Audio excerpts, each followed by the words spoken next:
Students, हम physical fitness देने के चैप्टर नंबर 1 के रिवीजन कर रहे हैं। इस सिलसिले में मैंने आपको कुछ multiple choice questions, fill in the blanks और ट्रू एंड फॉल्स टाइप के क्वेश्चंस सेल्फ फ्रेम करके आपको वीडियो के थ्रू भेजे थे। तो दूसरी बात है कि आप लोग बहुत ज़्यादा बिजी हैं आजकल और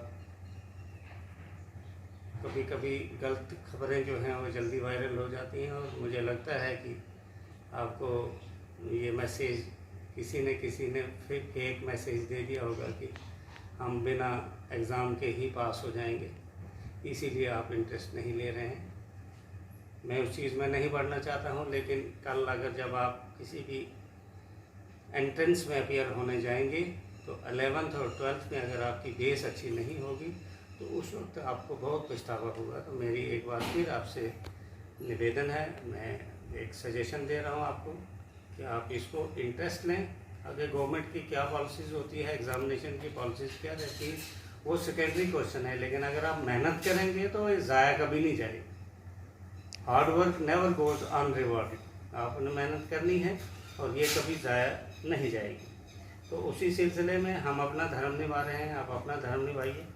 तो हमने फिज़िकल फिटनेस के बारे में आपको बताया था। तो फिज़िकल फिटनेस में पहला क्वेश्चन बनता है डिफाइन फिज़िकल फिटनेस। उम्मीद करता हूँ आप इसको थोड़ा बहुत समझते होंगे। फिर आता है वेरी शॉर्ट आंसर टाइप में आ सकता है what are various components of physical fitness. तो कंपोनेंट्स ऑफ फिज़िकल फिटनेस में आता है स्पीड आता है, एंडोरेंस आता है, स्ट्रेंथ आता है, फ्लेक्सिबिलिटी आता है, कोऑर्डिनेशन आता है, एजिलिटी आता है। ठीक है, अब फिटनेस की क्या इम्पोर्टेंस है। फिटनेस जो है हर एक इंसान के लिए, चाहे वो स्पोर्ट्स पर्सन है चाहे नहीं है, तो क्योंकि हम फिज़िकल एजुकेशन पढ़ रहे हैं तो हम उसी सिलसिले में बात करेंगे, उसी संदर्भ में बात करेंगे। तो physical fitness is necessary for achieving the desired goal. Her game में हम जब कभी जाते हैं तो हम चाहते हैं कि हमारी एक्सीलेंट परफॉर्मेंस हो, उसके लिए फिटनेस बहुत ज़रूरी है।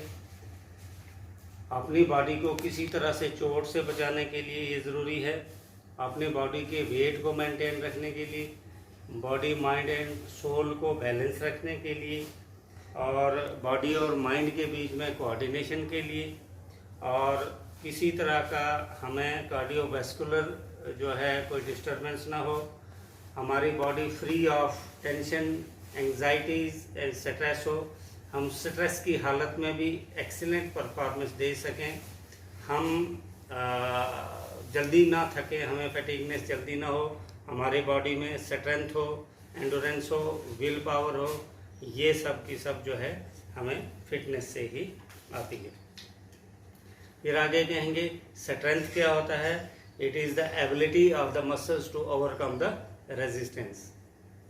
रेजिस्टेंस को दबाव पड़ता है, उसका मुकाबला करने के लिए हमारे बॉडी में क्या कैपेबिलिटी है, दैट इज स्ट्रेंथ। और स्ट्रेंथ दो तरह की होती है, स्टैटिक स्ट्रेंथ और dynamic strength. Static strength is confined to one place only, whereas dynamic strength is all round strength, which is also known as isotonic strength, whereas static strength is also known as isometric strength. Dynamic strength further जो है उसकी 3 types होती हैं, that is maximum strength, explosive strength and strength endurance. अभी explosive strength जैसे आपको पता है कि कुश्ती कर रहे हैं तो नॉर्मल पहले थोड़ी थोड़ी फोर्स लगाई जाती है, एक दूसरे के दाव पता किए जाते हैं, पावर चेक की जाती है, फिर ऑल ऑफ सडन जो है क्विक फोर्स लगाई जाती है, दैट इज एक्सप्लोजिव स्ट्रेंथ। दूसरा इसका फैक्टर स्पीड बताया था। स्पीड का मतलब होता है doing the work in as doing some moments as quick as possible. जब हम चल रहे हैं तो स्टेप्स कितना लेते हैं हम, जब बाजू घुमा रहे हैं तो हम कहेंगे जी इसकी स्पीड बड़ी है जी, इसकी रनिंग की स्पीड बड़ी है जी, इसकी पुशअप की स्पीड बड़ी है जी।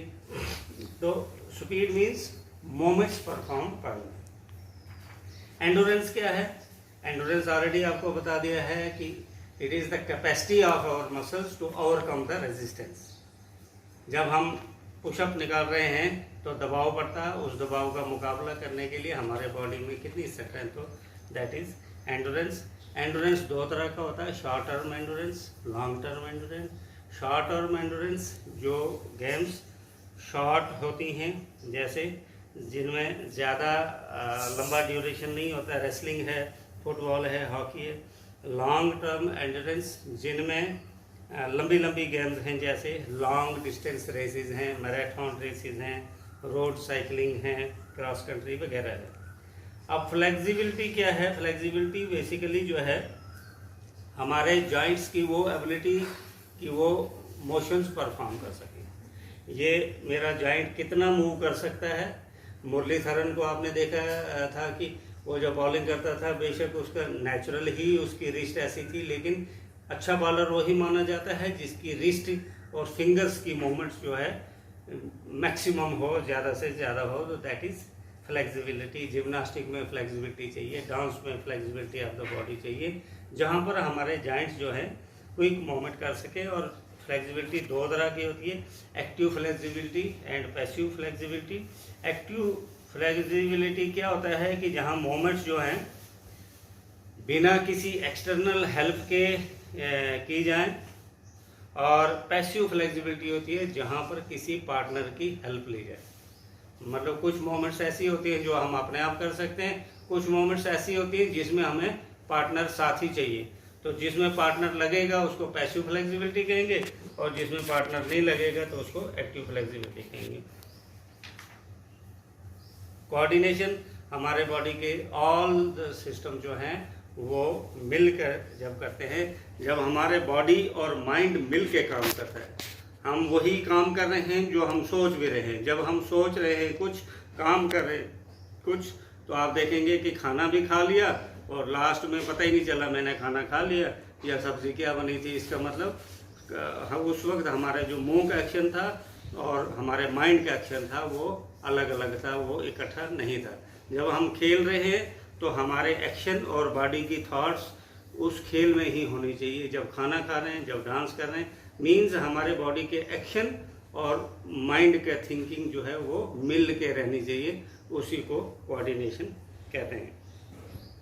अब ऐसे कौन कौन से फैक्टर्स हैं जो फिजिकल फिटनेस पर इफेक्ट डालते हैं, ये 5 नंबर का क्वेश्चन मैक्सिमम लॉन्ग टाइम पूछा जाता है। जैसे एज, यंग एज है, ओल्ड एज है, तो नेचुरली उसकी फिटनेस पे असर पड़ेगा। जेंडर, मेल है तो अच्छी फिटनेस होगी, फीमेल्स की भी अच्छी होती है, लेकिन नेचर ने ही ऐसा बना के रखा है कि फीमेल की बॉडी थोड़ी सी डेलिकेट होती है। डाइट, जितनी अच्छी बैलेंस डाइट होगी उतनी अच्छी फिटनेस होगी।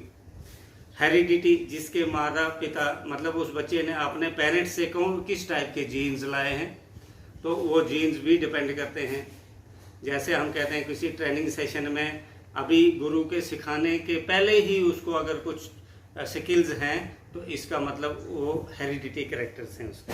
सिमिलरली कोई रेगुलर एक्सरसाइजेज कंटिन्यूसली करते हैं तो उसकी फिटनेस अच्छी होगी।